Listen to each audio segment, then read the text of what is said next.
Hi, and welcome to Dark Window. I'm your host, Jim Mann. Here on this program, I will be talking with many of the leading investigators, researchers, and authors on the topics of UFOs, UAPs, alien abductions, extraterrestrials, and a host of many other fascinating and related topics. So please join me and my guest for the next hour as we reach out. This is Dark Window on KGRA Digital Broadcasting. Hello, everyone, and welcome to Dark Window. Today, my guest is MUFON's chief photo and video analyst. His name is Marc D'Antonio, and I'm sure many of you already know him. But Marc also holds a degree in astronomy and is the CEO of FX Models, a company specializing in digital physical models that they use in the film industry. So welcome aboard, Marc D'Antonio. Well, hello there, Jim. How are you doing? I'm doing great. How's things great in to see Connecticut? you, man. You look great. Look at you. You look great. Look at you. Look at you. You look like you're, I don't know. Where are you? Lumberjack? No, I'm in my office. My office, we call it the ship office. It's actually a World War II battleship compartment, but not on an actual battleship. I do a lot of work for the Navy when I do model work. Mm-hmm. So I figured if I have to be in here for a long period of time, I should actually have an office that looks the part. So we have fake I-beams in the ceiling, fake, lights. Well, those are working lights that you see right there. Okay. But we have fake, panels and rust on the walls. And I actually have a hatch to open to get into the office. It's the door is a hatch. Which that's a real guy that's cave. Commitment to madness is what it is, Jim. So Marc, you wear numerous hats. Yes. So no tinfoil hats, though. No tinfoil hats. That's right. No tinfoil hats. You are the chief photo analyst and video analyst for MUFON. How's that going? Is there anything really, really extraordinary happening right now with MUFON? Well, MUFON, is going through all kinds of interesting, changes that are all positive. Okay. and we have a lot of people that are joining. In fact, one of my good friends, Kriston Harris, just passed his field investigator exam for Wisconsin. So, and I was coaching him a little bit for that. But MUFON's been growing. I hesitate to say this, but I've been in MUFON since I was 11 years old. I know you told me that. Yeah, I did. But guess that doesn't mean so much. But until you realize, I was in it 2 years after it started. 1971 is when I joined MUFON. I was 11. So I'm an old guy. I mean, it may not appear that way, but maybe at times I look like an old guy. But young at heart. I mean, I can't be kept down. I mean, for crying out loud. We created remote observatories around the country. This is just nothing. MUFON, hell yeah. Right? Great stuff. So MUFON's been my home since 1971, since I joined. And they can't get rid of me. I mean, well, good. You're a very valuable member of MUFON. I've known you for years. Yes, you have. And you are invaluable to that organization. Now, you're also an instructor for field investigations. Yes. I've seen you, well, I should say we've had you at the boot camp. That's right. And, that's right. I was at the last one, the one before that. I think I missed, but before that, you were there. Next year, I've already been asked to instruct at the boot camp. And they have me doing astronomy stuff, which is great because that's my world, right? That's what you do. Yeah. That's my world. Now, you're also speaking this year at several places. Oh, yeah. Sometimes it happens, sometimes it doesn't. I don't go out there saying, hey, have me speak. I just sit back and I get phone calls. Now, I'm on a television show called The Proof Is Out There. It's on History Channel, owned by A&E. Yeah. And I'm one of the analysts, actually one of the image and video analysts. But they tend to use me kind of as a final word, maybe in many of the cases I do, because the the point of what I do is to not say, well, look at me, look what I can do, but it's to say, here's what I think we're looking at, okay? And I just offer an opinion. I don't say those are definitely birds unless I can prove it without a shadow of a doubt. So they have me on because I'm kind of the voice of reason, I think. And I've been saying that for the 4 years I've been doing the show with them.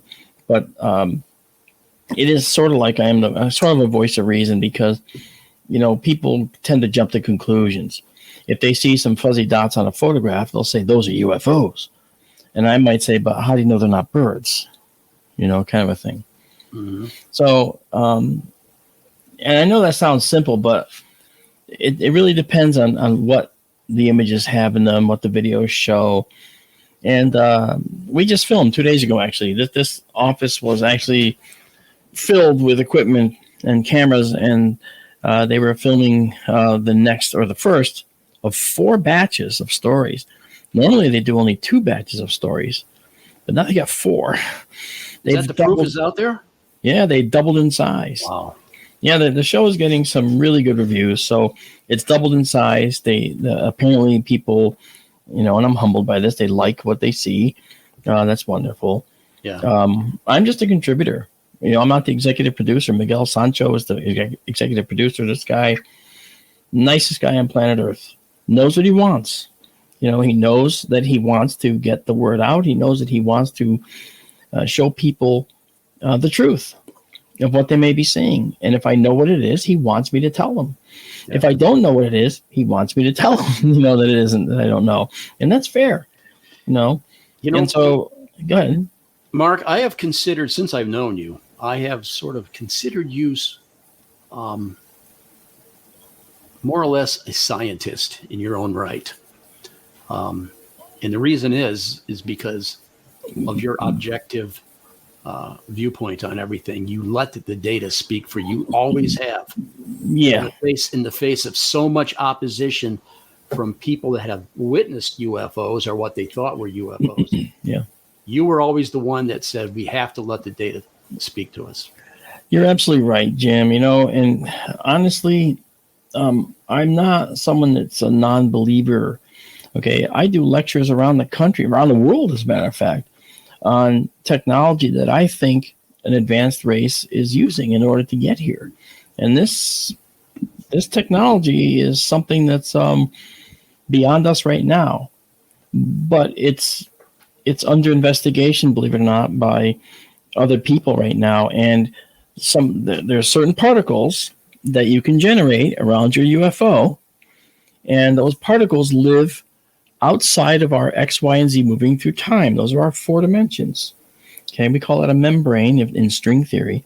And if you generate particles that belong not in those 4 dimensions, but in this 5th dimension out here, then you generate them around your ship here, and your ship gets pulled into the 5th dimension. And what does that mean? It means that you now have all the benefits of what the 5th dimension can offer. And that is much shorter distances between objects. You are in a big universe here. You get into the 5th dimension, go far enough in, and the universe is shrinking around you until you're literally just a few feet, for lack of a better term, from the nearest star. So in other words, that's a high exaggeration, but Alpha Centauri at our fastest rate would take us about 10 to 11,000 years to get there with what we know now as humans. But with the Alcubierre drive, which is the warp drive, which warps space, and basically it's like folding paper, right? You fold the 2 corners together and step across a little gap and unfold the paper, right?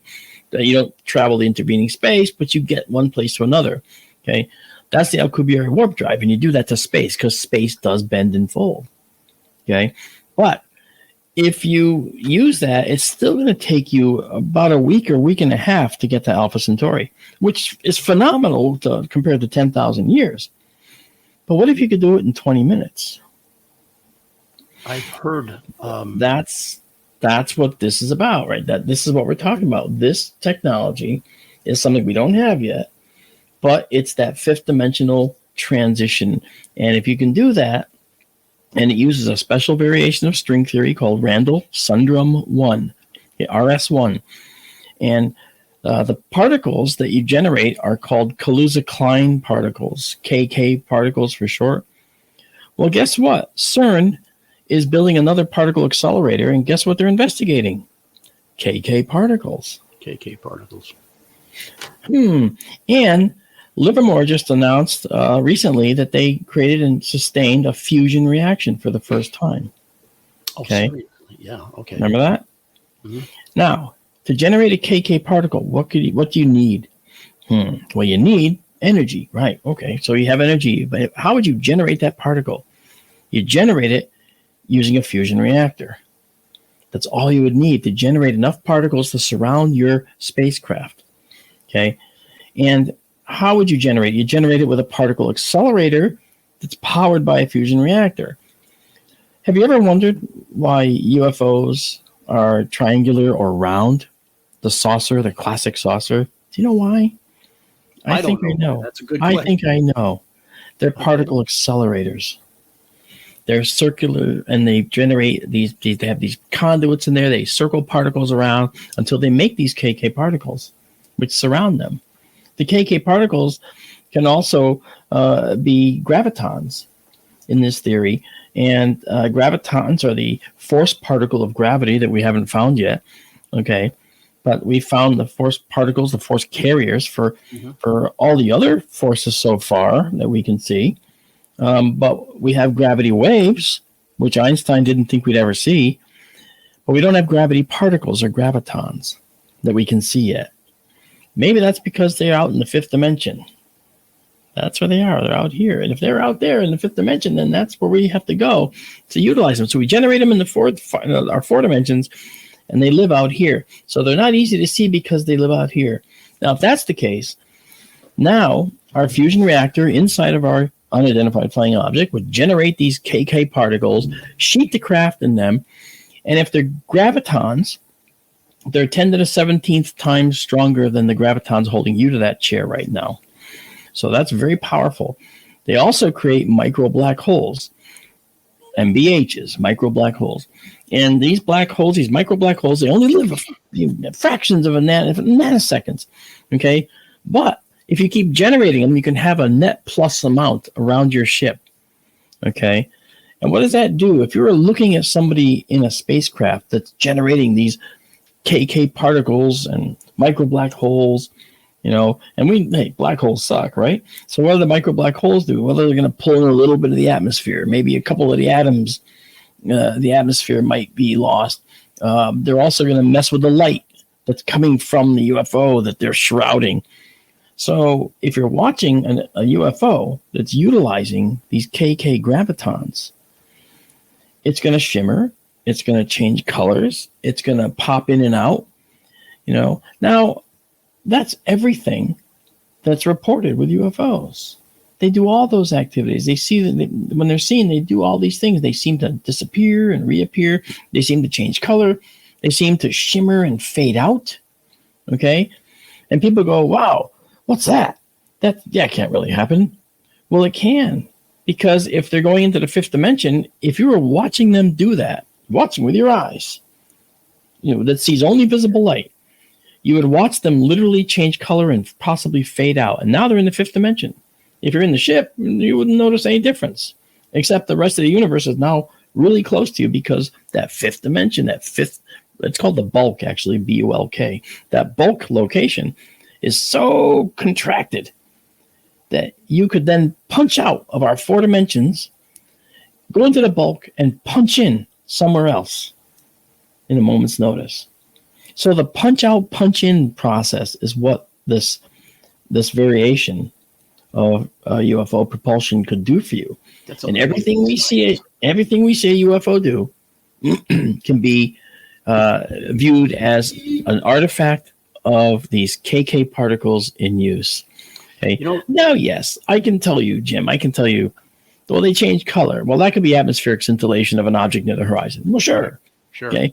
There's a lot of astronomical explanations for everything I just described, the popping out, popping in, and apparently they disappear here and reappear over here. Well, the autokinetic effect, could be at play there where your eye doesn't quite see where they vanished and it tries to, figure out a path and it's always wrong. Okay. Things like that. Okay. Fading out, fading in at the edge of visibility, then it comes back, So yes. However, these other things are also well understood phenomena that probably occur when you have these KK particles in use. I'm telling you, that's how they're doing it. I heard a talk one time by a gentleman named Robert Schroeder. Are you familiar with him? I'm very familiar. Bob and I talk often. In fact, his book, Solving the UFO Enigma, I wish it was still in print. I have 2 copies here. Okay, Solving the UFO Enigma. Bob is an aeronautical engineer, physicist guy, and he had this idea that I'm telling you now.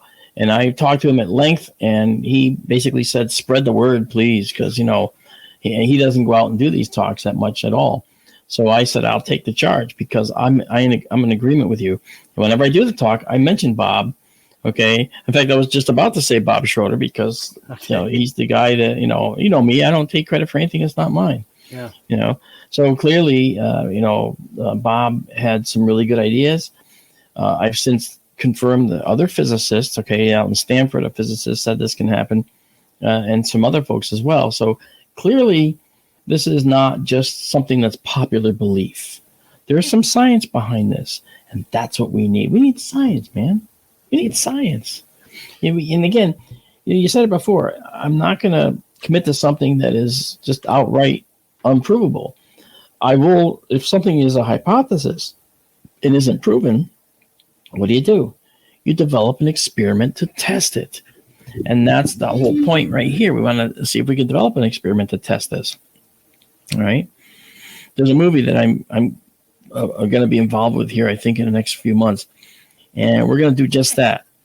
If there's any of this technology in play, there should be ways that we can see what I call the skid marks of an alien race that's using this pop-out method from the 4 dimensions to go into this bulk and back again. Because on the way out and on the way in, there's a characteristic radiation that they may give off, which might include gamma radiation, Hawking radiation, all stuff that's gamma radiation is easy to detect. The Hawking radiation, not so much. So gamma radiation might be the clue. But the bottom line is, in other words, there's scientific ways that we can test this and not just say, I believe it. Because we all believe that we're not alone. Right. But we should have to prove that we're not alone. Well, Mark, let me ask you this. You, of course, have been in tune with everything UFO for a long time. And here in the last 3 or 4 years, the Defense Department, the Navy, has come forward with the Tic Tac UFO, the gimbal, the Go Fast. Yep. And even these so-called balloons that we dealt with here recently. Yeah. Had you had a chance to analyze any of this stuff that the Department of Defense, the Navy, has come forward with on the Tic Tac or any of that? Do you have an opinion on any of that? Yeah, I actually examined all the videos that were released publicly. I wrote a white paper for MUFON on it, and the Tic Tac. And again, I was going at it saying, I do believe that they're here. I absolutely feel certain that they are. But the question is, does the data show it? And that's kind of important to determine. Right, yeah. So I looked at the Tic Tac, really interesting. And one thing I noticed was they were using the Raytheon AT FLIR pod. That's the name of the pod slung under the F-18 Hornet that they had tracking this Tic Tac. And I noticed that the object was starting to track off to the side, okay? And when it got to the actual leftmost limit, then the pod shifted back looking forward. Now, when it did that, it made it look like the Tic Tac was zooming out of the frame because it was looking at it up close, and then it just moves. It moves back. And when it moves back, it looked like the Tic Tac zoomed out of the frame.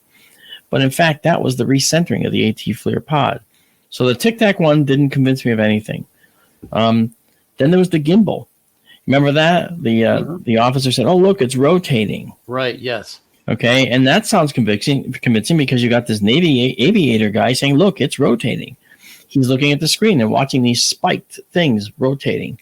Okay, what were those spiked things? Were they actual things sticking off the ship, if that's what it was? I don't believe so, actually. I think we were looking at a lens flare from the bright infrared source, and we're looking at that bleed on that particular sensor, how do I know? Why would I make such a statement? Because sometimes the devil's in the details here, and sometimes the object itself of most interest is not the most interesting thing in the image. And in this case, that's true. You see that thing rotating, it dominates the view. It's going like this, and you're seeing these spikes rotating. And everyone's looking at that object. What they're not looking at is the cloud banks, also visible in that same set of frames. And every time it does this, the cloud banks do this. The cloud banks are bouncing a little bit as this thing is rotating. What's that tell you?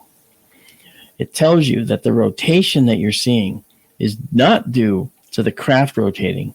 It's due to something over the sensor of the pod inside the aircraft's AT FLIR pod rotating. Okay? As it does so, the cloud banks jitter a little bit as it does that. So the gimbal, as good as it looked, it wasn't conclusive. To go fast, that tiny little dot that the weapons officer says, "Woohoo, I got it," and he tracked it, right? Well, these guys, tracking something that small is quite an achievement.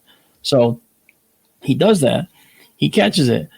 And I noticed the HUD data, and I looked at the HUD data, the heads-up display data that's telling us the altitude, speed, and all that. Now, I did some slant angle calculations.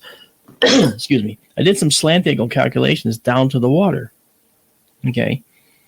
And I discovered that the speed that the object was moving, if you could do a min-max type speed, and right in the middle was 175 miles an hour for that go fast object, because the ship, the plane's going this way, the object's going that way.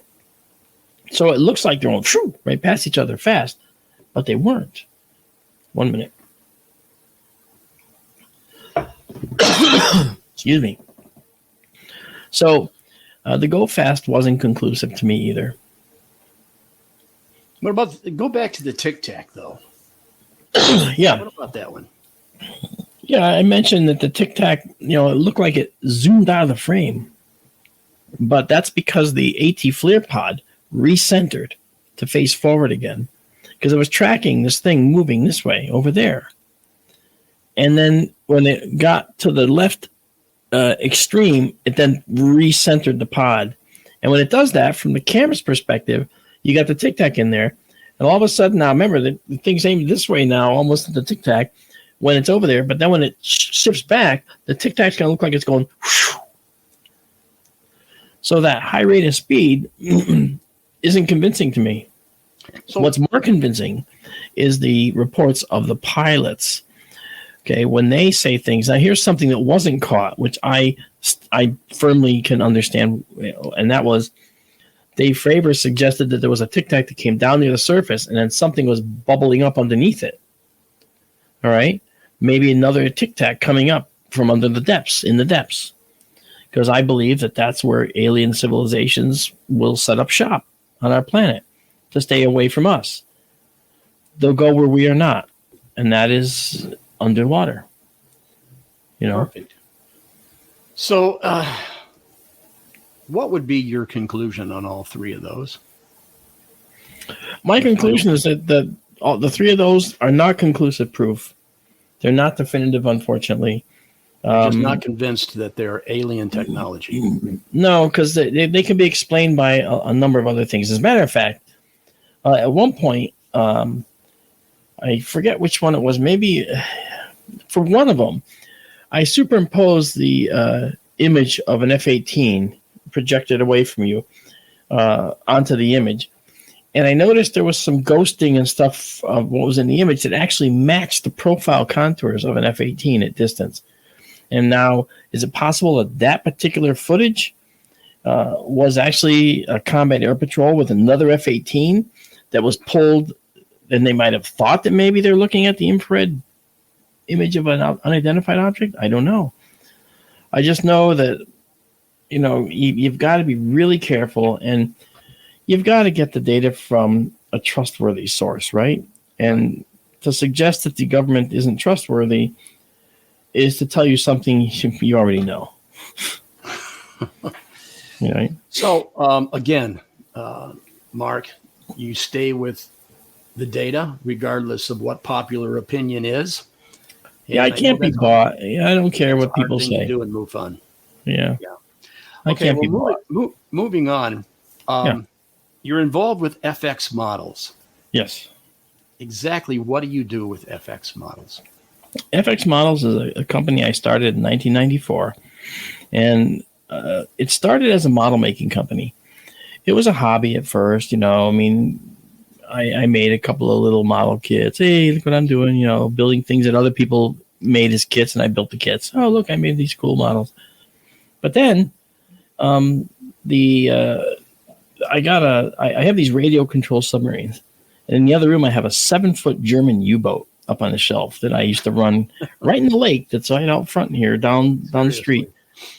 And this 7-foot U-boat has For some reason, I absolutely believe that, Mark. I could show it to you if I had a long enough cord. I could show you. And I ran it in the lake. It has a ballast tank system. It runs like a real boat. So you flood the ballast, it goes down. You blow the ballast with compressed air, it comes up. Okay, so I did that for many years. Then I decided I'm going to make the Alvin submersible, the Alvin that found the Titanic, that white little stubby thing with a red sail, really pretty. So I made that as a kit. And next thing you know, I had a production company call and say, Mark, we're doing a show called Nautilus. It'll be filmed in London. We'd like to know if you'd like to go with your radio control craft and perform them for us on set. No, I don't want to do it. Of course I want to go, right? So I ended up in London with my cousin, and we were there for a week and a half filming Nautilus with the Alvin and a bunch of other little Trieste and a Curve, which is a special Navy remote vehicle. And we built all of them for the show, and we made them look nice and weathered so that it looked like it'd been there a while, So we had a fun time. And I thought, hey, this could end up becoming quite a career if it takes off. And when I came back, I got a phone call from General Dynamics. Now, I'm in Connecticut. General Dynamics is in Groton, Connecticut, New London. Okay. And they said, I saw an article in the Hartford Courant, which is the statewide paper, and it said, we saw that you're doing these submarine models. Would you be interested in maybe doing some for us? Sure. So I went down, I met with them, and I've been doing their Whoa. Yeah. And I've been doing their model work since 1995. Outsourced. I'm not an employee, And so I ended up doing, in fact, just yesterday they ordered another model to make. These are display models that we make too. So that's become quite a little cottage industry, if you will. And so FX Models makes generally submarine models. We've done DSRV, Mystic, and Avalon, which are rescue vehicles. We've done rescue chambers, divers, dry deck shelters, and all kinds of things along with the submarines themselves. And the honest truth is that, when COVID hit, I had to start working alone. So I had to invest in technology. So I invested in, you can't really see it, but it's right there. Okay. It's in the dark.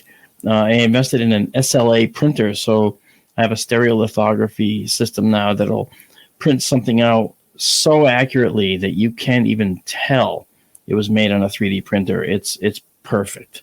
Absolutely perfect. In fact, I have a model of the moon that I could show you. That's what you get to. You also do planets and the moon, and I do. Correct? Yeah. Can I go grab it? Absolutely. I'll be right back. It's right there. So you'll see.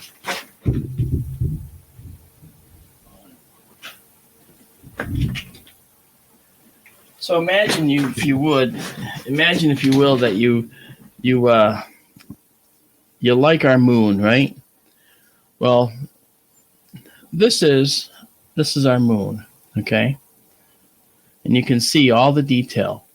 This thing, I know the camera doesn't even do it justice, but you have all the craters in here, and it's really quite accurate. As a matter of fact, I'll see if I can do it this way. Okay. So you can see the craters, right? They're all here, and all the seas with a different, the Maria, right? The Maria are the seas. You can see how accurate that is. This is extremely detailed. That's amazing. Right? Yeah, and this is a one shot right off the 3D printer, and then I painted it. Now we're getting a mold made of this, and these are going to become available to people who want the moon for themselves. Okay, it's going to be the size of a little ball, and it'll be made of a very, very resilient resin. So it's going to be kind of cool, and people will enjoy it.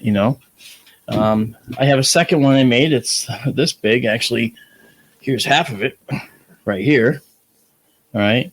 And this is another one that's going to be made, and it's, again, this is only half, but, the two halves go together, and you've got all these craters. Look at that. That is just amazing, So, so I am doing planets and things like that as well, and people just love them. The other thing that I make is lunar craters. So if you have a specific crater on the moon you like, we actually make them as 4x4 plates, and you have the perfect craters, all 3D, all painted nice, because I'm an artist, right? So I had to paint them up. So we have every crater on the moon almost, actually, that you might want. Get them? Well, we have to get them through my website, fxmodels.com, and we're going to be adding them. They're not there now. You'll also be able to get them as products on SkyTour Livestream, which is our remote observatories. And those are going to be available there too.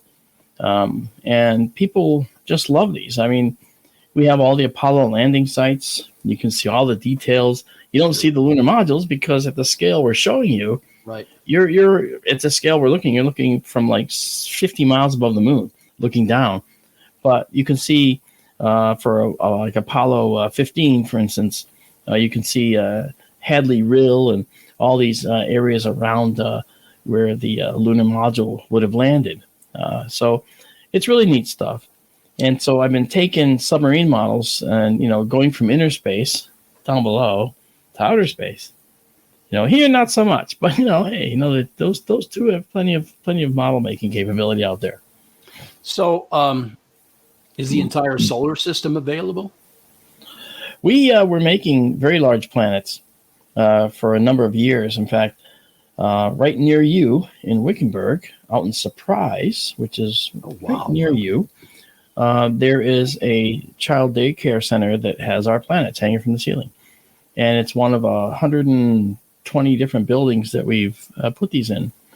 And Jupiter is 4 feet across. Okay.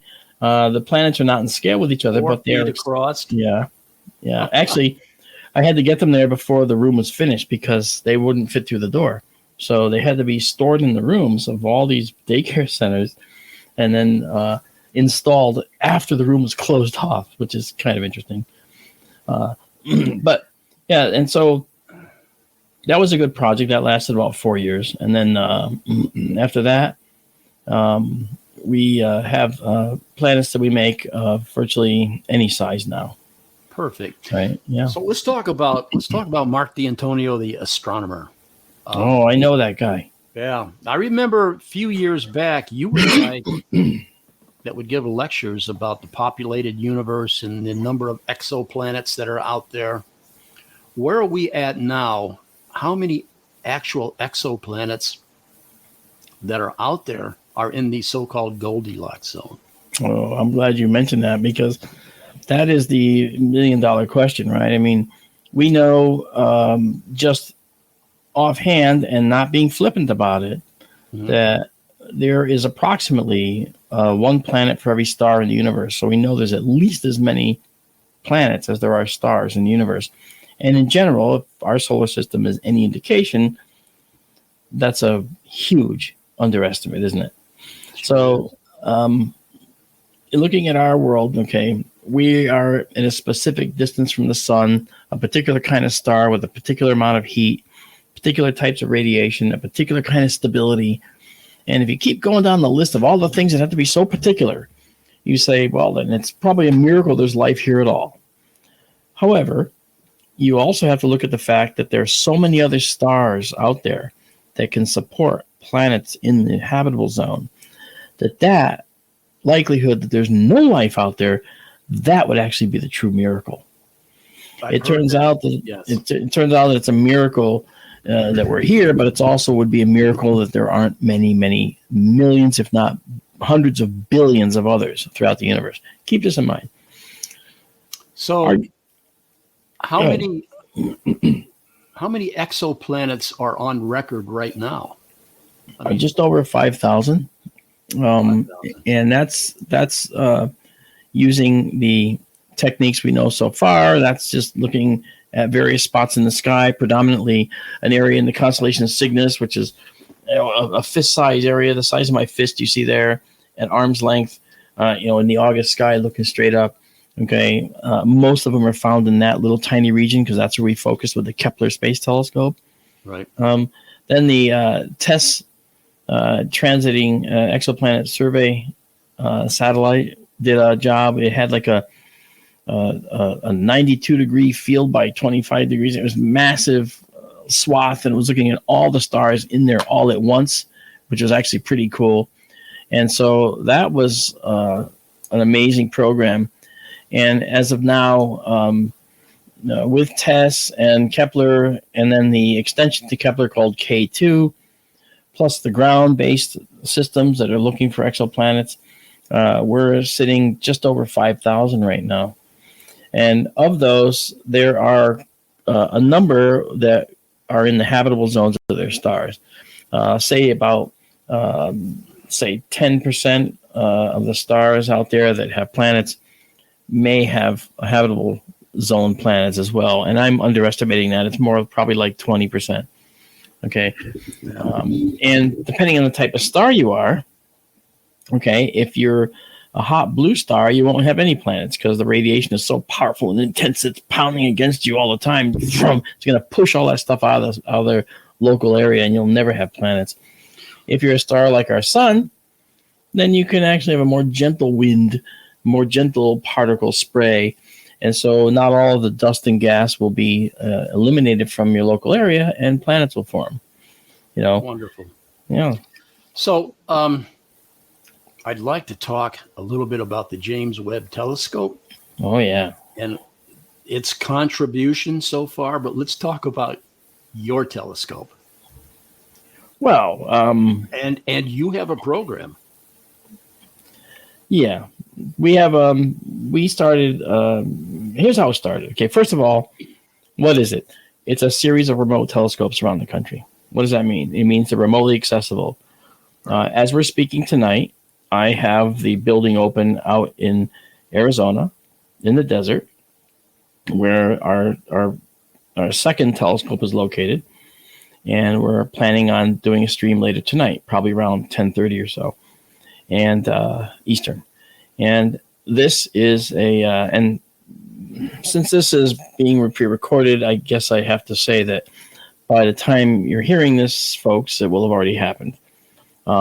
So that's just that. And my telescope focuses better than my camera, so don't worry about that. So we created this series of telescopes, and I call it Sky Tour Livestream. Sky Tour Livestream. And the YouTube channel, Sky Tour Livestream with Marc D'Antonio.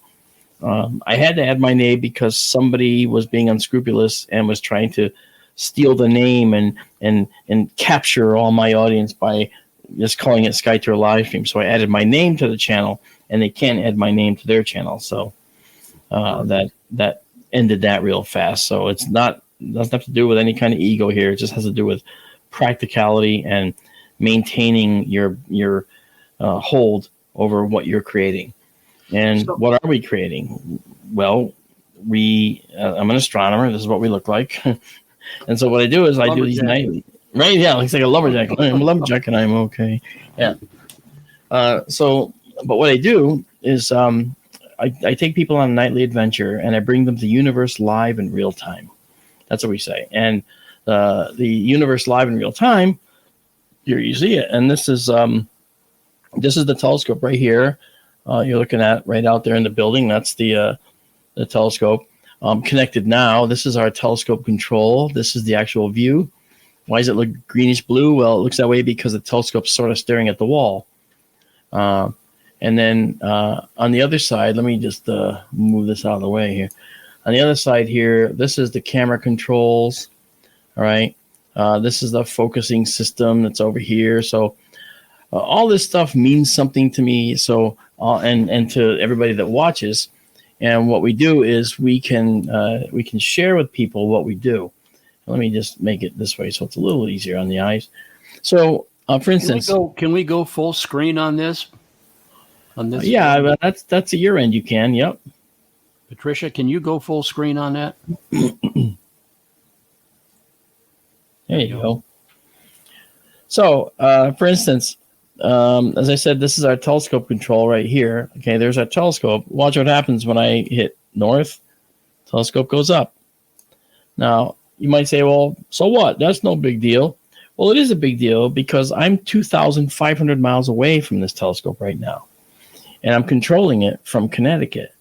And it's out in the Arizona desert. So I can have the telescope go look at anything and move anywhere in the sky. And we have another program that we use, which is a planetarium program, which I'll even start up.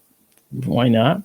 And this planetarium program connects to our telescope and allows us, and this is a free program, by the way, allows us to literally connect and watch the skies and take ourselves to any place in the sky. All right. So, for instance, for this guy, what I'll do here, I'll just show you. I'm going to disconnect and reconnect, and now you'll see a little indicator show up on the view. There it goes. That little crosshair, that shows you where the telescope's looking right now in the sky. So we have all this stuff talking to each other. We've got this system here, which is the camera system, talking to the telescope. The telescope is talking to this program. This program is reporting its position. And so we see a tremendous number of things. And if we were to remove the atmosphere and just show you where things are, well, I can say, well, there's Sirius, the brightest star in the sky. And I can say, let's go there. Right. And now I told it to go. And what you'll see is the telescope now go up. There it goes. And right now it's still daytime out there. So we're probably not going to see it. OK, but Sirius would be right in here if we were to show this. OK, so there's an awful lot that we can do. And I'll give it a shot. I don't know if we'll see it, but it's going to be really, really dim if we did. But it can. I've seen stars during daytime with this myself before.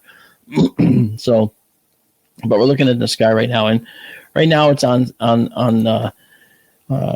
Sirius right now, and so there it is, and so it's pointing there. So at night we look at all these different objects, you see, and people just love it.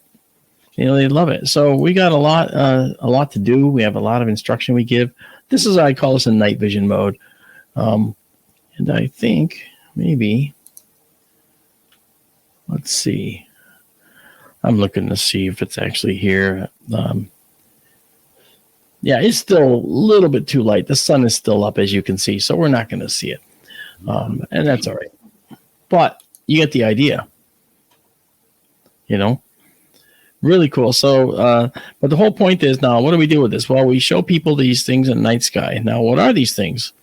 Well, if you'd like to see some of those, I can show you what we've actually done and things we've seen.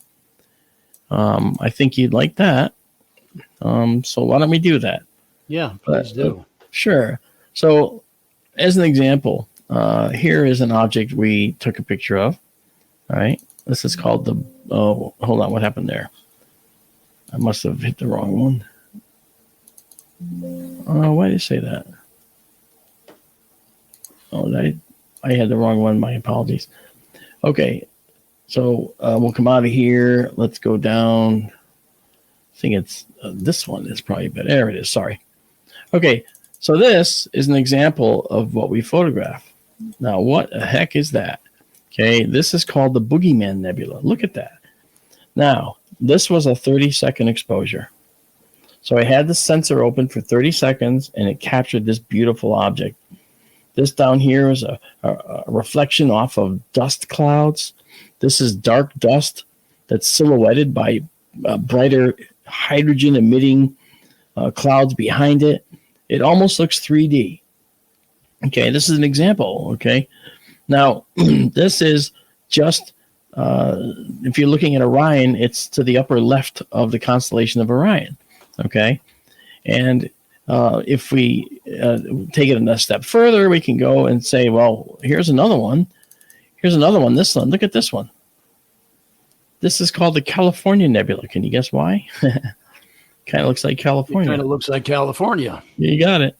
You know, I noticed, Mark, that the universe, when we look up at night, we see black and white. That's right. The universe is actually filled with color. It is. It is. And the reason you see only black and white has to do with the way your eyes work. You have what are called rods and cones in your eye that you've known. Now, the rods are black and white receptors, and those primarily ring the retina. They're around the edges of the retina. And the cones, the color receptors, those are in the center, right? So when you look straight at something at night, you don't see it as well as when you kind of look a little to the right of it. And now you see it out here. That's called averted vision. And averted vision is how you see dim things at night, because when you look to the right, it's the rods which are getting the majority of that light now, and they're more sensitive than the cones because they only see black and white. See? So rods and cones evolved to, show us things from a bright star. They didn't evolve to do anything other than keep us safe from predators at night. We had no need for infrared sight, but some creatures do have the ability to see infrared. We don't have any need for ultraviolet sight, but some creatures, bees, for instance, do have the ability to see ultraviolet in the ultraviolet spectrum because they evolved to require it for their life processes. They have to find those flowers. For instance, they have to get the pollen and then the nectar, and then unwittingly take the pollen to the next plant. See, so these things you see right here, if you saw this in a telescope, it would just sort of look like a whitish cloud, fuzzy, faint whitish cloud, But you had to take it the next step. This is a gas cloud of hydrogen gas, and it's being excited by this star right here. This star right here called Menken is a star that is actually so hot. It's I think it's like a type O star, one of the hottest stars there is. And that star is shooting energy out this direction. And you can see it's making kind of an arc on the front of this object. It's pushing the stuff away. And so it's starting to make an arc around itself of this material. Again, this is a snapshot in time. But if you look at that, that's just a beautiful example of how the universe works. And you could take this and say, oh, that's a beautiful red nebula. Or you can say, this is a red nebula, but there's also some dark nebula in here. Dark nebulae are made of carbon compounds, silicon compounds, and they actually have the building blocks of life in there. And so it's within those dark nebulae mixed with this hydrogen gas where life is born. And so hearing it that way, you view the universe very differently, don't you? Beautiful. Mark, now you have some beautiful pictures, some beautiful photographs. What do you do with these photographs? Well, when we take these, do you make a Marc D'Antonio calendar or something? I haven't yet, but that's we do have a store that we're starting up so people can actually buy coffee mugs and rugs, literally, and blankets which have these on them. We have samples of some of these things, and they are absolutely visually stunning. But that's not why we're doing it. We're doing it because we want to educate in astronomy, but we have to keep being able to afford doing it, right? I mean, right. It's several $100s a month just in expenses to keep the observatories running. So we depend on a Patreon, and we have a website called skytourlive.org. Skytourlive.org is a wonderful site that we created to show people what we do, and I will show it to you now if I can. We are a 501c3. That means nonprofit company. So here it is. That's one of our pictures right there. They're all our pictures. This takes you, SkyTour live stream. This takes you, if you go to skytourlive.org, this takes you. No, I don't have a question. Thank you. It's me. SkyTour live stream will take you to our site. The SkyTour live stream Patreon page is here. You can contact us. You can do other things. You can hear about SkyTour Radio, our radio show, and learn about us. Now, when you say, what do you do with the pictures? Well, we have an online database. And we actually have a server where you, as free subscribers on YouTube, want to go. Basically, it takes you here. Now, what is this place we're going to? This place you're going to, this is a record from all the way back to the 11/8 of 2021. All the nightly objects from 11/8/2021 all the way to, let's see, when was the last time we did this? The 9th of April, which was 2 days ago. Just a few days ago. Yeah. Okay, so we did that. Now we also have some images that might be fun to look at, which are kind of cool. This is the very, very first marking ever made out in the desert for the observatory. This was the stake. This is the stake in the ground that literally ended up becoming our observatory. Okay. Now we poured the concrete, and that night it was hard enough for me to stand on. This here is Terra Diulis down here, and this here is the landowner and his dog. And they're very much into this. This is a sunset shot that I shot on that slab that night. It was just beautiful. It looks like a painting, and almost. But then the building was underway. They actually built the building, and getting out there was all dirt roads, as you can see. Mm-hmm. We have this separate camera. That's a separate all-sky camera that sees everything in all directions at all times. So that's something that makes it so that we can't be surprised by anything. And we also watch the whole evening change moment to moment, and then make a movie at the end of the night showing what happened. You see meteors, you see planes, you see all kinds of things.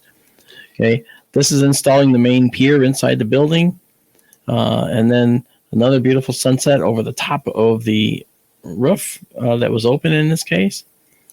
And then there it is. There's a telescope without the shroud on the front. Mm-hmm. Okay, all set to go. And so this was a beautiful thing. And then this is our door.